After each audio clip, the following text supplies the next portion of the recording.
નમસ્તે મિત્રો, કેમ છો બધા? આશા રાખું છું કે તમે બધા મસ્ત હશો અને સ્વસ્થ હશો તમારી જિંદગીમાં. તો ચાલો એક ફરી નવી રેસીપી લઈને હું તમારી સમક્ષ આવી ગઈ છું. ઉનાળા સ્પેશિયલ શક્કરટેટીનું જ્યુસ બનાવીશું. એકદમ ટેસ્ટી બનાવીશું અને સાથે હેલ્ધી પણ બનાવીશું. તો ચાલો બનાવવાની શરૂઆત કરીએ. તેના માટે મેં નાની સાઇઝની 3 શક્કરટેટી લીધી છે. તમે કોઈ પણ વેરાયટીની લઈ શકો છો, જે વજનમાં છે 800 ગ્રામ. હવે આ શક્કરટેટીને ધોઈ લૂછી અને તેને છોલી લેવાની છે. અને આ શક્કરટેટી છે તે બહુ જ મીઠી આવે છે. તમારી પાસે કોઈ પણ વેરાયટીની હોય તો તમે તેનો ઉપયોગ કરી શકો છો. પણ જે સિઝનમાં શક્કરટેટી મળે તેનો સ્વાદ બહુ સરસ હોય છે. એટલે તમે બને તો સિઝનમાં જ આ જ્યુસને બનાવતા.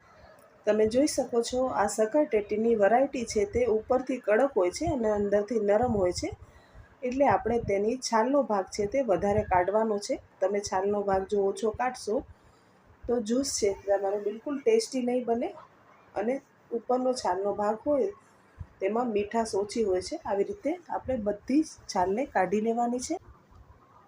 હવે આપણે શક્કરટેટીને વચ્ચેથી કટ કરી લેવાની છે અને ચમચીની મદદથી બીનો ભાગ છે તે કાઢી લેવાનો છે.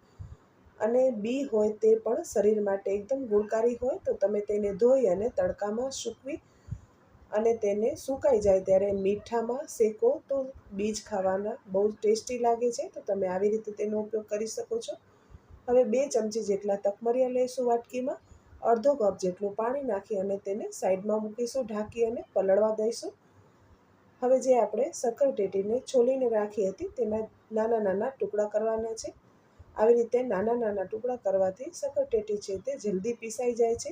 જે નરમવાળી શક્કરટેટી આવે તેના મોટા ટુકડા કરો તો પણ ચાલે, પણ આ થોડી કડક હોય એટલે તમે તેના ઝીણા ઝીણા ટુકડા કરશો તો તે જલ્દીથી મિક્સરમાં પીસાઈ જશે અને જે જ્યુસ આપણો છે એકદમ સ્મૂથ બનશે. બધી શક્કરટેટીના મેં ટુકડા કરી લીધા છે. હવે તેને આપણે મિક્સરના જારમાં નાખી દઈશું અને 3 ચમચી આપણે નાખીશું સાકર. 1 કપ જેટલું આપણે દૂધ નાખી દઈશું. તમે ચાહો તો પાણીનો ઉપયોગ પણ કરી શકો છો, પણ શક્કરટેટીનું જે જ્યુસ છે તે દૂધમાં સારું લાગે છે. હવે આપણે તેને સરસ પીસી લઈશું મિક્સરના જારમાં અને ગ્લાસમાં 2 ટુકડા બરફના નાખીશું અને 2 ચમચી તકમરિયા નાખીશું. તમને વધારે તકમરિયા પસંદ હોય તો તમે વધારે નાખી શકો છો, કારણ કે તકમરિયા હોય તે હેલ્થ માટે બહુ જ સારા હોય અને તે ગરમીથી પણ બચાવે છે. અને શક્કરટેટી છે તે પણ આપણે ગરમીમાં રાહત આપે છે. હવે જ્યુસને આપણે ગ્લાસમાં સર્વ કરી લઈશું. ઉપરથી આપણે તૂટી ફૂટી નાખીશું અને પિસ્તાની કતરણથી તેને ગાર્નિશિંગ કરી લઈશું અને સરસ રીતે તેને મિક્સ કરી લેવાનું છે. અને મિત્રો, આ શરબત છે તે હેલ્ધી તો છે પણ સાથે ટેસ્ટી એટલું છે કે તમે તેને શક્કરટેટીની સિઝન હશે ત્યારે વારંવાર બનાવીને પીવાના છો. અને સાકરની જગ્યાએ તમે ખડી સાકરનો ઉપયોગ પણ કરી શકો છો. તો મિત્રો, તમને મારો આ શક્કરટેટીના જ્યુસની રેસીપી કેવી લાગી કમેન્ટ કરીને મને જરૂરથી કહો. અને વિડીયો જો સારો લાગ્યો હોય તો વિડીયોને લાઇક, શેર અને સબસ્ક્રાઈબ કરવાનું ના ભૂલશો.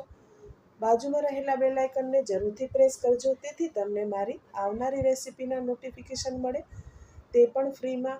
અને હા મિત્રો, જો તમને વિડીયો સારો લાગ્યો હોય તો તમારા ફેમિલી ફ્રેન્ડમાં પણ જરૂરથી શેર કરજો.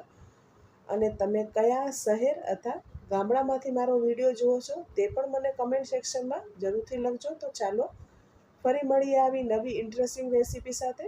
ત્યાં સુધી આવજો. Thank you for watching.